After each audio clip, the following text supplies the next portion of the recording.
우리 성경 말씀은 에베소서 4장 1절에서 6절까지의 말씀 보시겠습니다. 에베소서 4장 1절에서 6절까지의 말씀을 저와 여러분이 한 절씩 교독하시겠습니다. 제가 먼저 1절 읽겠습니다. 그러므로 주 안에서 갇힌 내가 너희를 권하노니 너희가 부르심을 받은 일에 합당하게 행하여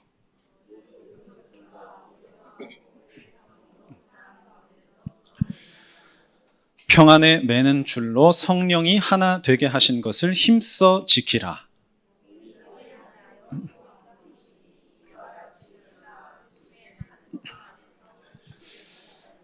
우리 두 절을 같이 보시겠습니다.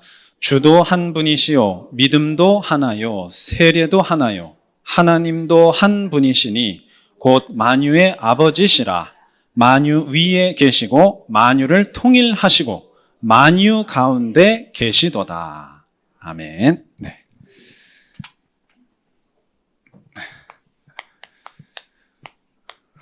우리가 그 원네스 이야기를 많이 합니다. 원네스가 왜 필요할까요? 원네스가 하나 돼야 되니까? 그게 아니겠죠. 이 세상에서도 이 원네스랑 비슷한 거 이야기합니다. 그게 뭐냐면 단합이거든, 단합. 정신통일이라고 하기도 하죠. 근데 이제 우리가 말하는 원네스가 이 세상이 말하는 단합하고 뭐가 다르겠습니까? 말 그대로 단합이라는 거는 하나 되자. 그러니까 여기도 보면 이제 힘써 지키라 이렇게 말씀하셨는데요. 힘써서 하나가 되라가 아니고 뭐라고 말씀하셨습니까? 성령께서 하나 되게 하신 것을 힘써 지키라 이렇게 말씀하시잖아요. 그렇죠? 그러니까 근본적으로 이게 다른 겁니다.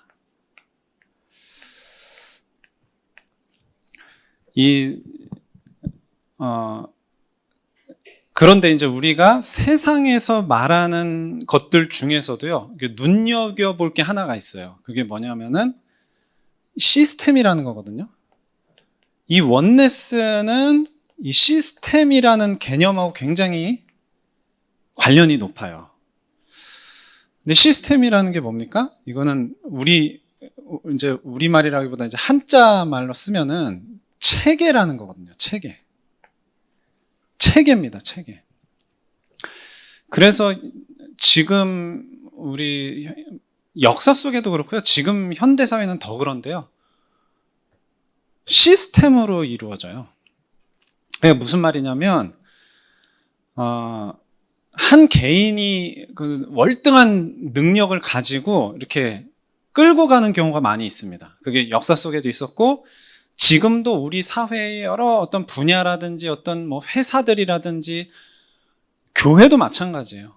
어떤 지도자의 어떤 개인의 아주 뛰어난 능력을 가지고 막 끌고 가는 경우 있거든요. 근데 그런 이 한 명의 개인이 아주 뛰어나서 그 능력을 가지고 끌고 가는 어떤 나라라든지 국가라든지 단체는 반드시 한계에 부딪히게 돼 있어요. 그게 뭐냐면은 그 뛰어난 개인이 사라지면 어떻게 됩니까? 쇠퇴해요. 거의 다. 나라도 그렇고. 그래서 어떤 한 단체나 나라, 국가나 어떤 조직이 됐든지 간에 영속적으로 이어지기 위해서는요, 이 시스템이라는 게 있어야 돼요. 이걸 구축하는데 성공한 이제 조직은 오래 가고, 안 그러면 이제 뛰어난 사람이 했다가 가면 이제 망가진단 말이에요. 그러면은 그 시스템을 뭘로 구축할 수 있겠냐 이 말이에요. 그걸 이제 세상에서는 뭐라고 그러냐면은 어떤 정신이라고 그래요. 어떤 정신입니다. 그 정신을 가지고 유지가 되는 거예요. 그러니까 어떤 공동체에 속한 사람들이 그 공동의 가치를 가지고 누구든지 간에 그곳에서 그 자기가 속한 어떤 공동체를 위해서 헌신할 때 어떤 개인이 아니고요. 누가 지도자가 되더라도 유지가 되는 거예요. 근데 이거를 이 정신을 영어로 혹시 뭐라 그러는지 아세요? 이 정신을? 무슨 정신? 네. 우리 한미연합 무슨 훈련할 때도 무슨 훈련이 있는 줄 아세요? 팀 스피릿 훈련이라고 있어요. 팀 스피릿. 여기서 정신이에요, 이게. 스피릿이. 우리는 이거 뭘로 번역합니까? 이게 영이잖아요, 영. 사실 영이에요. 네, 영입니다. 그래서 이 영이 말하자면은 우리에게는 뭡니까? 성령이에요, 성령. 네, 우리가 갖고 있는 거는 영적 상태라 그러는 거고, 이제 성령께서 이제 믿는 사람의 속에 이제 들어와 계시는 거죠. 네, 그래서 우리가 영적으로 죽어 있는 상태에서 성령께서 들어오시니까 살아있는 상태가 되는 거잖아요. 그러니까 처음부터 복음이라는 거는 내가 복음을 딱 알았으니까 성령이 들어오시는 게 아니죠. 처음부터 성령께서 역사하셔서 복음을 깨닫게 하시면서 내가 생명을 가지게 되는 거잖아요. 그러니까 성령이 가장 먼저 일어나는 역사예요, 사실은. 그만큼 성령은 주도적이란 말이에요, 주도적이에요. 그래서 가장 우리에게 필요한 것이 바로 이 원네스를 이루는 시스템이에요. 우리 교회에 필요한 것이. 그래야지 누군가가 뭔가를 잘하니까 잘 되고 잘못하니까 잘 안 되고 이게 아니거든요. 그래서 이거는 역사 속이나 현재로나 여러 가지 사례들이 있어요. 그래서 예를 들어서 역사 속에서도 하나님께 쓰임받은 왜 나라들이 있잖아요. 그런 나라들 특징 보면 다 이걸로 돌아간 나라들이에요. 예를 들면 이제 성경 속에서 신약시대에 이제 복음화가 된 나라가 로마잖아요. 그 로마가 당대의 다른 나라랑 다른 점이 이겁니다. 다른 나라들은요, 그냥 왕 한 명이 뛰어나면은 그 나라가 막 번성했다가 그 왕이 죽고 나면은 쇠퇴하고 이랬는데 로마는 이 어떤 로마의 정신이 있었어요. 그러니까 누가 지도자의 자리에 가더라도 동일한 능력을 발휘하는 거예요, 그 나라가. 그러니까 아무도 로마를 당해내지 못하는 겁니다. 이것과 비슷하게 된 나라가 여러 나라가 있지만은 그 대표적인 그 다음의 나라가 영국이에요. 영국도 마찬가지입니다. 영국도 일찌감치 이제 왕은 계속 있었지만 그 소위 말하는 그 공화정이라는 게 생기잖아요. 공화정. 이게 그 시스템이거든요. 공동으로 화합한다는 뜻이잖아요. 이게 영어로는 이제 리퍼블릭인데 이건 일찍부터 구축을 한 거예요. 그래서 영국도 그와 마찬가지로 한 개인이 혼자서 막 끌고 가는 게 아니라 이게 이제 정확하게는 이제 엘리자베스 1세 같은 경우에는 굉장히 뛰어난 군주였는데 이 사람이 죽으면서 쇠퇴했거든요. 근데 여러분 아시는지 모르겠지만 올리버 크로멜이라는 이 청교도 이 지도자가 있어요. 독재자로 이제 비판도 많이 받는 사람인데 이 사람이 영국의 지도자가 되면서 그 이후에 영국은 다시 왕이 등장을 하긴 하지만 이 공화주의 시스템이 완전히 공고하게 딱 된단 말이에요. 그래서 그때부터는 이전의 역사는 왕이 뛰어나면 막 발달했다가 왕이 뛰어나지 않으면 쇠퇴했다가 이걸 반복하다가 올리버 크로멜 이후로는 쭉 갑니다. 그냥 누가 지도자 되든지 간에. 왜? 시스템이 구축이 된 거예요. 미국은 처음부터 이걸로 시작한 나라예요. 미국도 하나님 잘 믿는다 안 믿는다 그걸 이제 떠나서, 왜냐하면은 건국의 아버지들 중에는 별로 하나님 잘 안 믿는 사람들이 많았어요. 거의 대부분이었어요. 그래서 막 극단적으로는 막 사탄이 세운 나라다 이렇게 말하기도 하는데 사실 근데 미국은 청교도의 문화 속에서 이렇게 잉태된 나라잖아요, 사실은. 그래서 이제 중요한 것은 우리가 정말로 우리 개인이 복음이 있고 성령이 계시잖아요. 그래서 그 성령께서 역사하실 수 있는 기반으로서의 그런 각각 한 명 한 명이 다 그 존재가 돼야 돼요. 누구 한 명이 나를 따라하고 쭉 가니까 우리가 막 다, 물론 그렇게 해서도 하나님께서 역사하시고, 잠시 뒤에 보시겠지만 그런, 성경 속에서 그런 역사들이 많아요. 가장 대표적인 게 이제 사사 시대죠. 근데 그게 이제 그렇게 바람직한 건 아니에요. 그래서 이제 이 성령의 역사가 이제 어떻게 나타났는가, 그거를 이제 구약부터 짧게 이렇게 보시면요. 이 성령께서 제가 방금 말씀드린 대로 이제 이 개인에게 임하신 경우는 굉장히 많습니다. 신약은 너무 많아서, 신약은 뭐 누굽니까? 세례 요한을 이렇게 낳았던 부모, 사가랴, 뭐 엘리사벳부터 해가지고 뭐 마리아도 그렇고 성령이 충만했다는 그런 내용들이 뭐 굉장히 많이 나오거든요. 근데 구약에도 그렇단 말이에요. 그래서 이 구약에서 이제 뭐 보시면은 뭐 많이 있죠. 뭐 요셉 같은 경우. 이거는 뭐 바로가 고백한 거죠. 하나님의 영에게 이렇게 감동된 사람을 어떻게 찾을 수 있을까? 그런 얘기 했습니다. 그리고 이제 구약에서는요, 조금 좀 독특한, 성령께서 임하시긴 임하셨는데 굉장히 독특한 사례들도 있어요. 그게 이제 누구냐면 발람이라는 사람이에요. 이 사람이 미디안의 선지자인데, 여호와께 계시를 받는 사람이에요. 근데 이 사람은 별로 좋은 사람은 아닙니다. 복음을 위해서 그렇게 좋은 쓰임만 받았던 사람은 아닌데, 어쨌든 하나님이 말씀하라는 대로 말씀을 했던 사람이거든요. 그래서 그게 이제 민수기에 보시면은 22장, 23장, 24장에 그 발락이라는 그 모압 왕이 이제 저주를 시켜달라고 한단 말이에요. 왜냐하면 이 발람이 이미 유명한 사람이었어요. 이 사람 말하면 무조건 다 된다. 그러니까 네가 와서 좀 자꾸만 밀려 들어오는 저 이스라엘 백성 저주 좀 해줘라.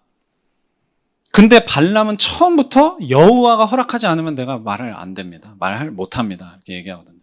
근데도 막 억지로 데려와가지고 막 뇌물 주고 이러면서 저주해달라. 그래가지고 판을 딱 깔아주고 무슨 뭐 굿하는 것처럼. 그래가지고 이제 딱 저주 시작! 나 이렇게 했는데 발람이 뭐 합니까? 축복만 계속 하는 거예요. 첫 번째 저주해봐. 또 축복하고. 두 번째 저주해봐. 축복하고. 세 번째 저주해봐. 또 축복하고. 그러면 아무 말도 하지 마. 근데 이 사람은 결국 심판받거든요. 왜냐하면 이 사람이 이제 부올에서 일어난 일. 왜 이제 그 모압 여자들하고 막 이렇게 행음하게 이스라엘 백성들을 타락시키는 그 역할을 이 사람이 했다고 그렇게 나오거든요.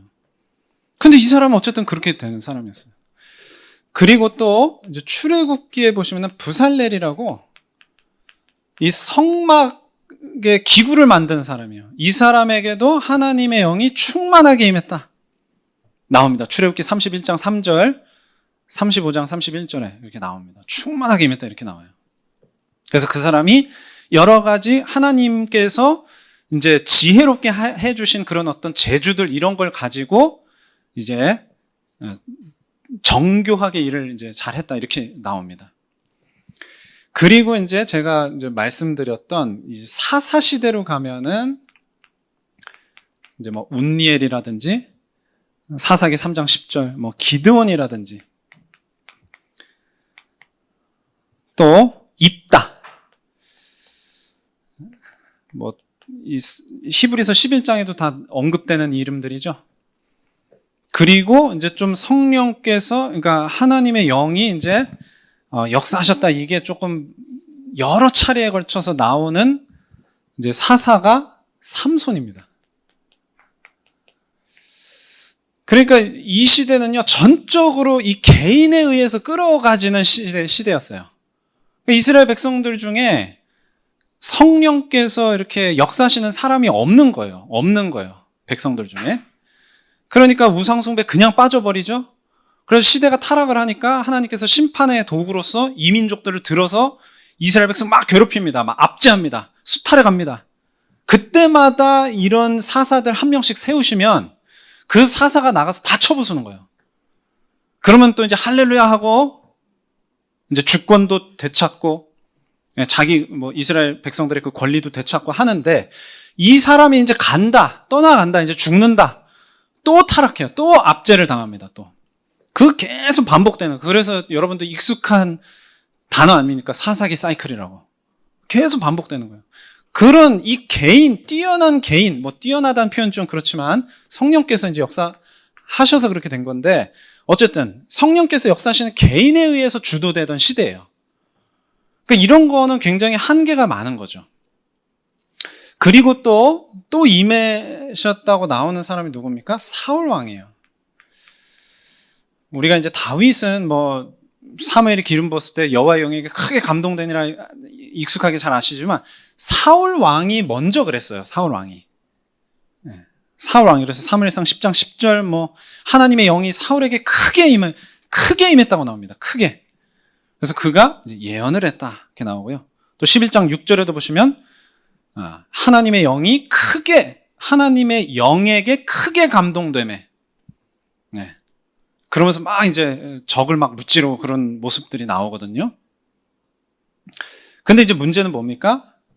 여러분 잘 아시다시피 사울 왕이 하나님 앞에서 중대한 범죄, 제사장만 지낼 수 있는 제사를 자기가 막 그냥 드려버리고, 이렇게 이제 뭔가 영적인 질서를 어지럽히는 일을 막 왕이니까 자기 마음대로 할 수 있다고 생각해서 하니까,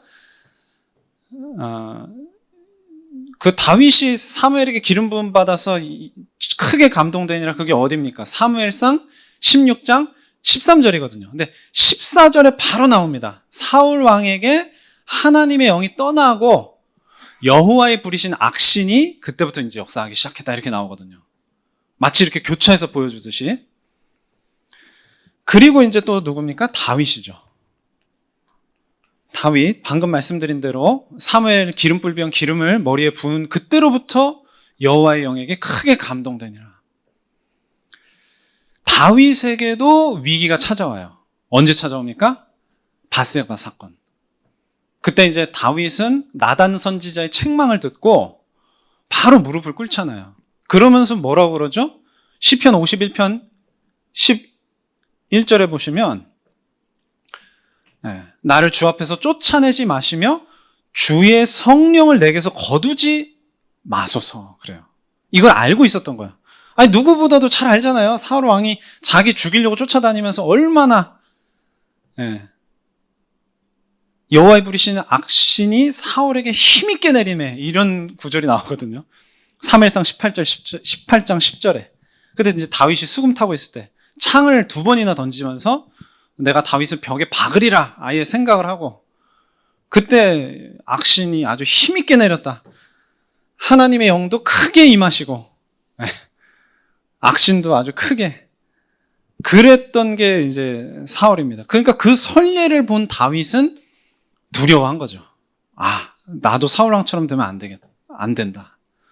근데 이제 다윗은 다행히도 하나님의 은혜로 회복을 하잖아요. 나중에 이제 또 압살롬의 반역으로 그 죄의 대가를 치르긴 합니다. 하나님께서는 대가를 치르게 하세요.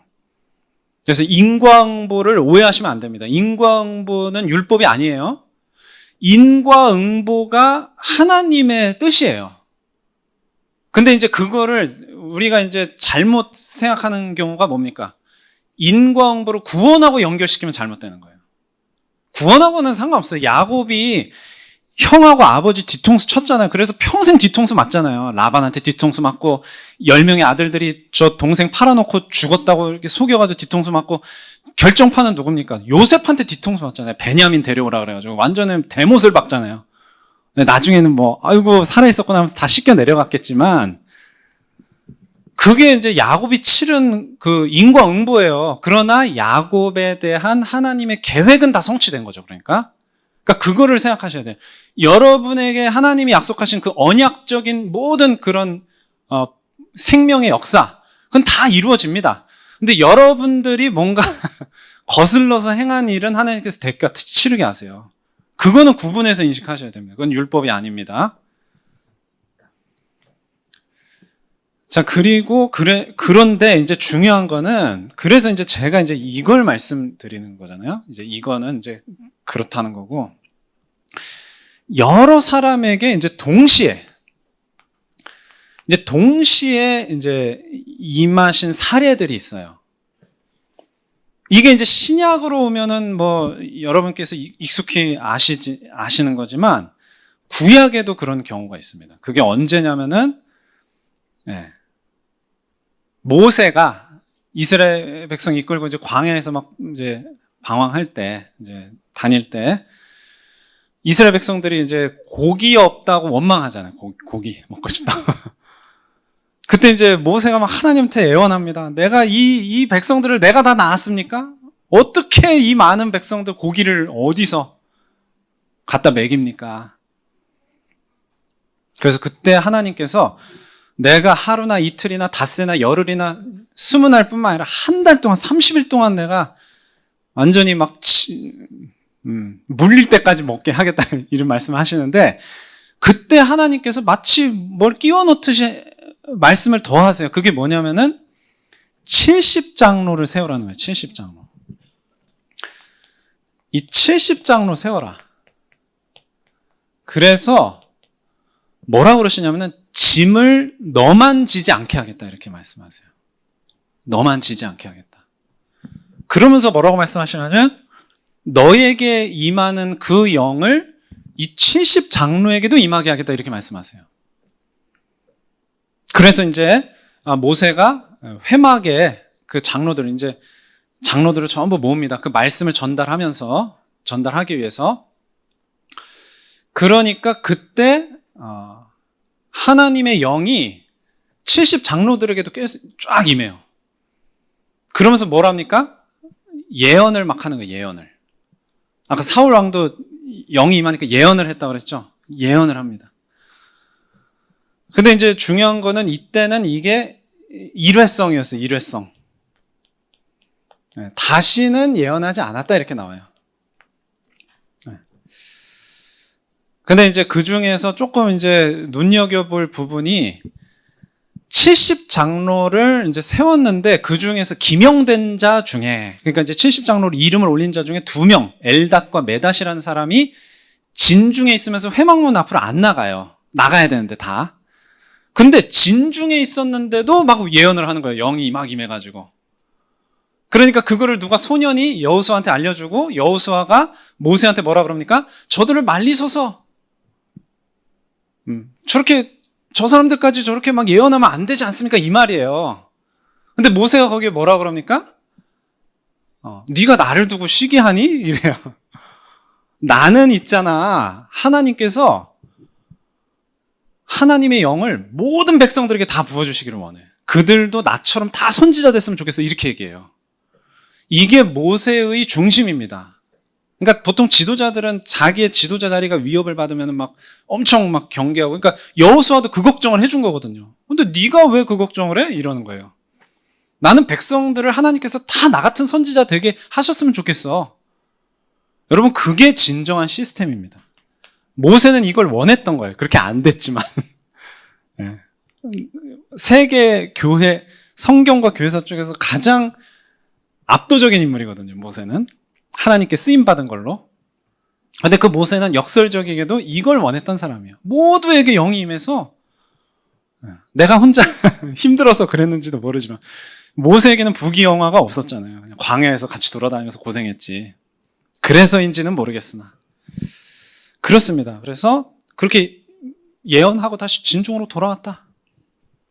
그리고 또 이제 독특한 사례가 사울 왕의 전령들이에요. 전령들. 사울이 자꾸 이제 다윗을 죽이려고 쫓아다니니까 막 사울 왕은 악신 들려가지고 막 이제 다윗 죽일 생각밖에 안 하고, 그러니까 다윗이 이제 어디로 도망가냐면 사무엘 선지자의 거처로 가요. 사무엘 선지자가 어디서 통치했는지 아십니까? 라마에서, 라마. 그래서 라마로 돌아가니라 라마에서 이제 다스렸더라 이렇게 돼 있거든요.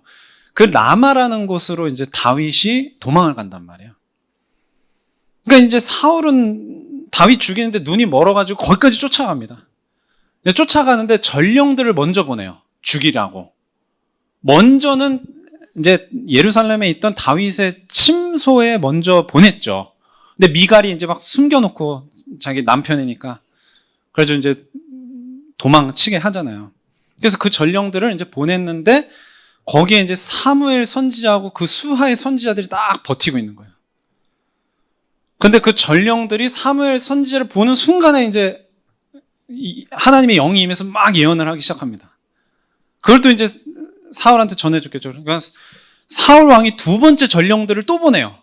근데 그 전령들도 막 하나님의 영이 임해서 막 예언합니다. 그래서 세 번째 또 보내요. 세 번째 보내니까 세 번째 전령들도 또 예언합니다. 그리고 나중엔 누구까지 예언합니까? 악신 들려서 고생하던 사울 왕까지도 같이 예언해요. 하나님의 영이 임해가지고. 자, 이런 일들이 있는데 이런 거는 사실은 방금 말씀드린 대로 그냥 한 번 있는 일이었죠. 한 번 있는 일이고 이런 원네스를 이루는데 쓰임 제대로 받는 그런 역사는 아니었어요. 그러니까 이스라엘 백성들이 그 이후에도 뭐 장로들이 있었다고 해서 뭐 사울 왕 때도 마찬가지고 그걸 가지고 쓰임 받은 건 아니었거든요. 그런데 이제 중요한 거는 구약 시대에 이렇게 많은 사람에게 모든 사람에게 편만하게 이 성령을 이제 부어 주시겠다고 약속을 하십니다. 하나님께서.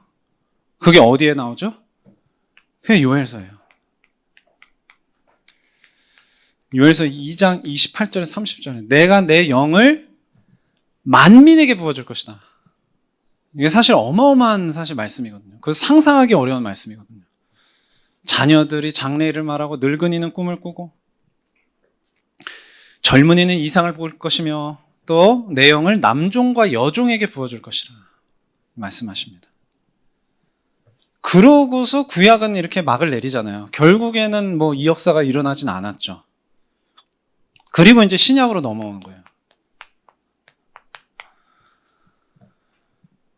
그래서 이 신약에서 여기서 말했던 이 요엘서 이 말씀이 이제 성취가 되죠. 어디서 성취되죠?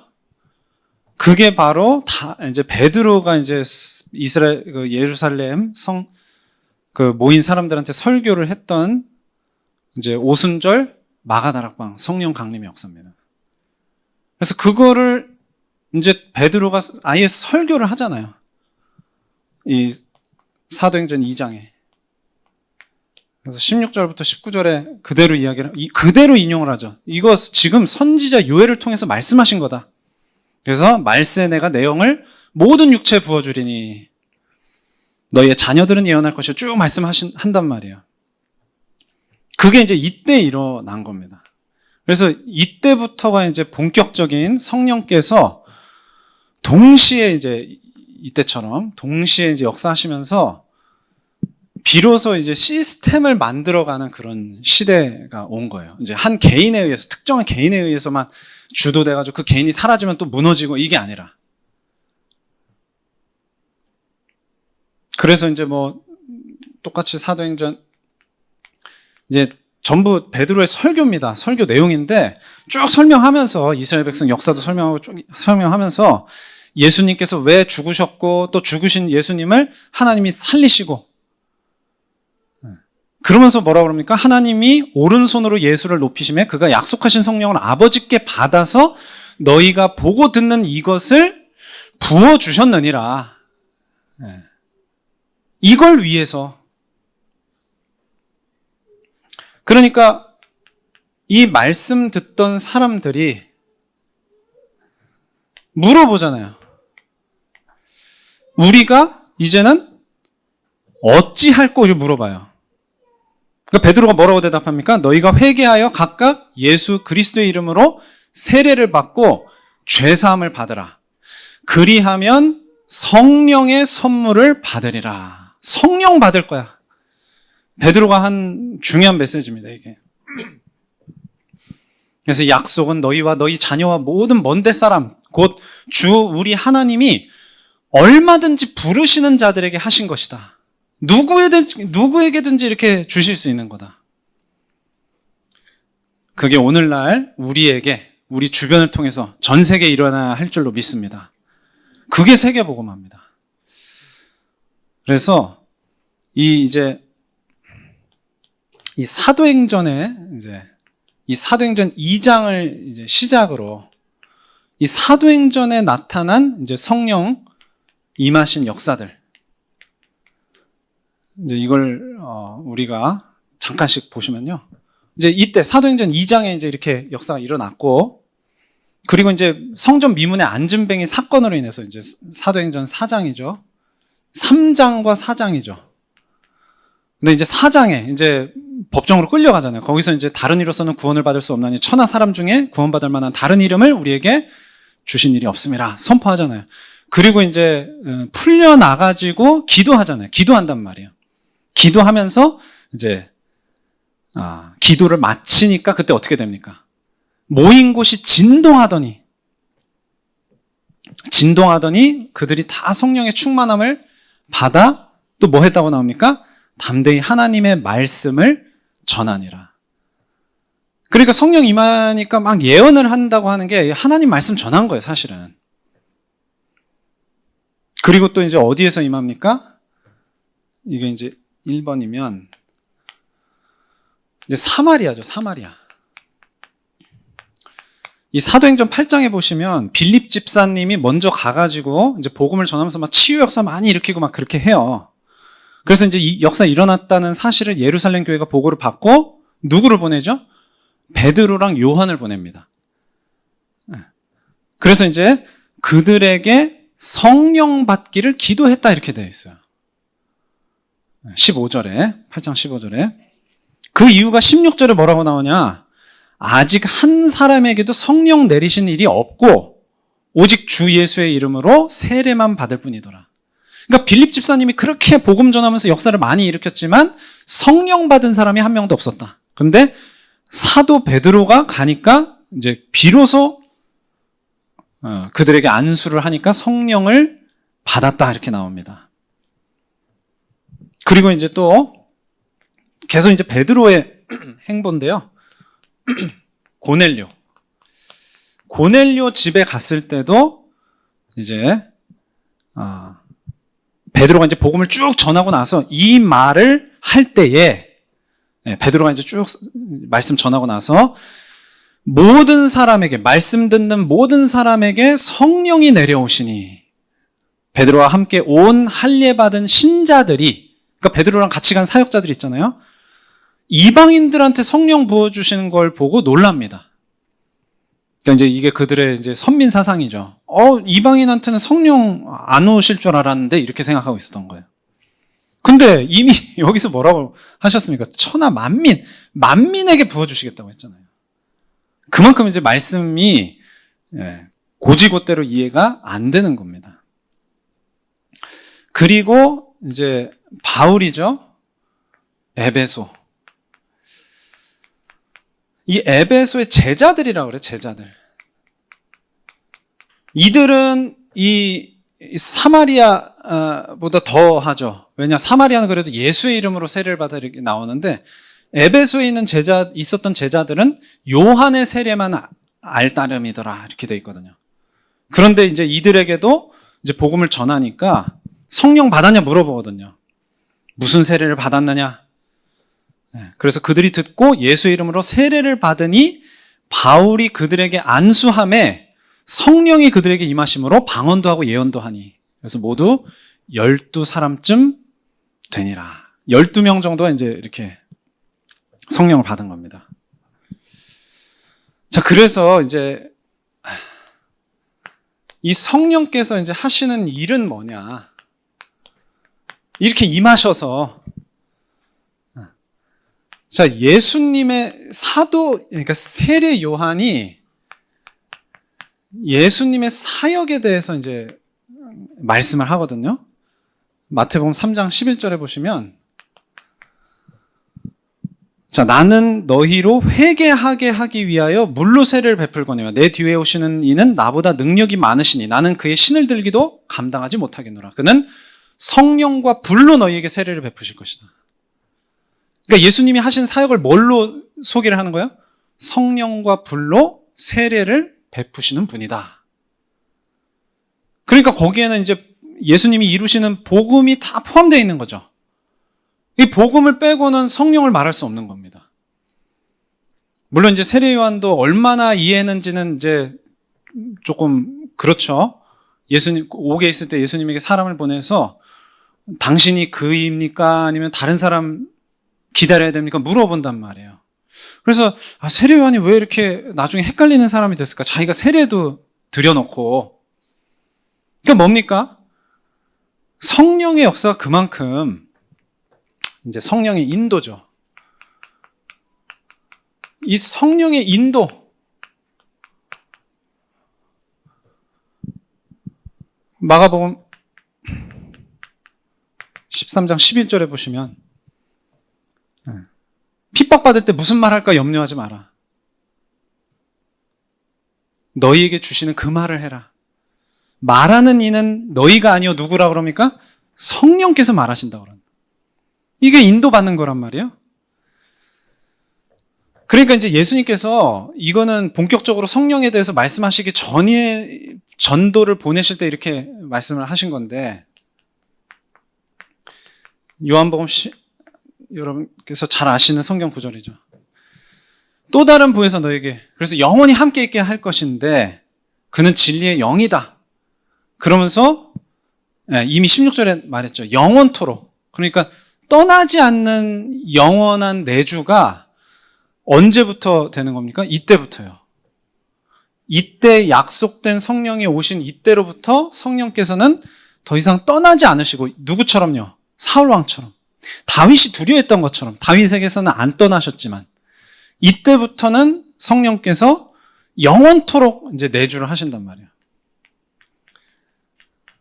그러니까 세례 요한이 왜 헷갈렸지? 이걸로 이해할 수 있어요. 영원토록 내주하시는 시대가 아니었어요. 세례 요한 때까지는. 그리고 이제 세례 요한이 워낙에 크게 쓰임 받았기 때문에 이제 거기까지만 이렇게 하나님께서 쓰신 겁니다. 마치 모세가 이제 가나안 땅에 못 들어간 것처럼, 다윗이 성전을 못 지은 것처럼, 엘리야가 실제로 그 왕들에게 기름을 부어서 시대를 그 엘리야 때 바꾸지 못한 것처럼. 그러니까 세례 요한은 거기까지 딱, 그것도 크게 쓰임 받은 거기 때문에. 근데 어쨌든 이걸로 자연스럽게 이해할 수 있습니다. 그러니까 오늘날 우리의 시대는 그렇지 않다는 거죠. 그게 너무 감사한 거 아닙니까?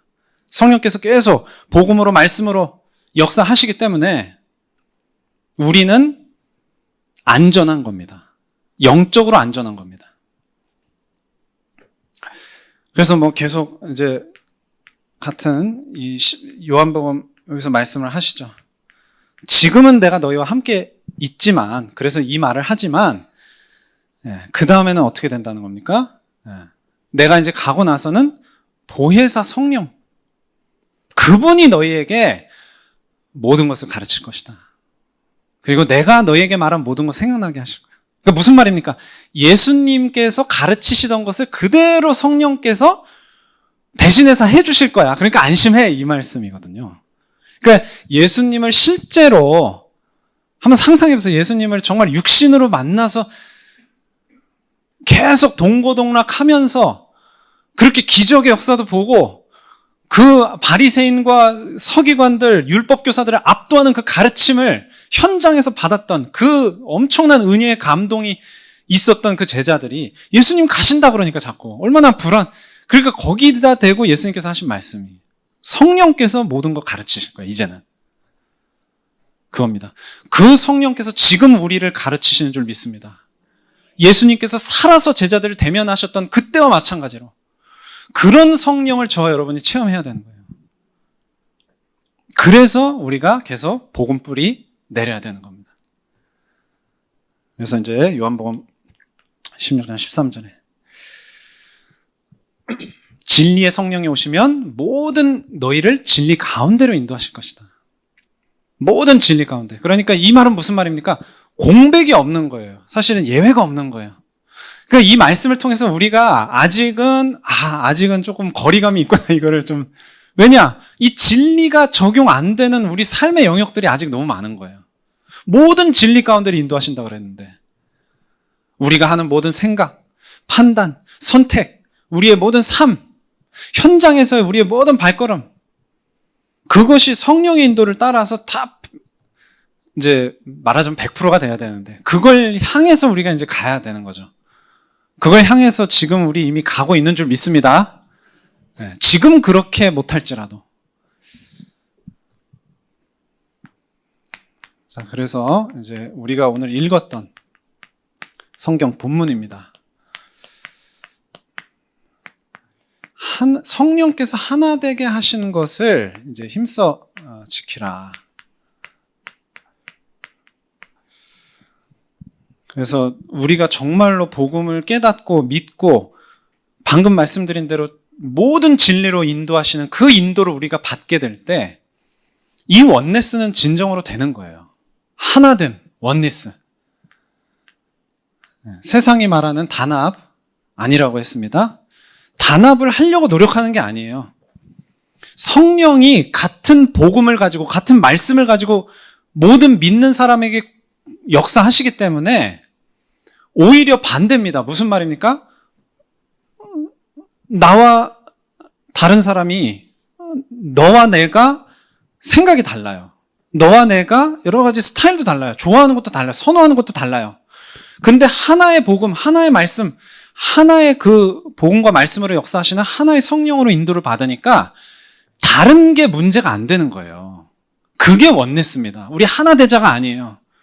아무 상관이 없구나. 복음이 너무 강하니까. 복음의 역사를 아무것도 거스를 수가 없으니까 그 거스르지 못하는 복음의 역사가 나에게도 나타나고 너에게도 나타나니까 분열하거나 분쟁할 이유가 없는 겁니다. 그게 원네스예요. 하나 되자. 우리가 하나, 물론 여기 이제 힘써 하나 되자고 이제 말씀하셨지만 하나 되게 하신 것을 힘써 지키라. 하신 것을. 성령은 원래 원니스야. 그거 말씀하시는 거예요. 너네가 원네스 해. 그런 뉘앙스도 없지는 않지만 본질적인 역사를 우리가 꿰뚫어 보고 그래서 이제 복음에 쓰임받을 수 있는 그런 우리의 영적인 상태, 우리의 체질로 끝까지 우리가 인도를 받아야 되겠습니다. 그래서 이제 이 성령께서 이제 어떻게 또 이 하나 되는 역사 속에서 진행하시는가, 그걸 또 이제 성경에서 우리가 볼 수 있는데요. 그건 뭐 하나님께서 허락하시면 또 하도록 하겠습니다. 기도하고 우리 마치겠습니다. 하나님 아버지 감사드립니다. 성령께서 하나 되게 하신 그 역사, 그 복음의 역사, 생명의 역사가 우리 마음을 온전히 채우고 다스리고 이끌어 주옵소서. 다른 모든 불신앙, 세상과 이 육신의 모든 잡다한 생각들이 우리 마음을 어지럽히고 방해하지 못하도록 오직 성령의 충만함으로 역사하여 주옵소서. 모든 말씀 예수 그리스도의 이름으로 기도합니다. 아멘.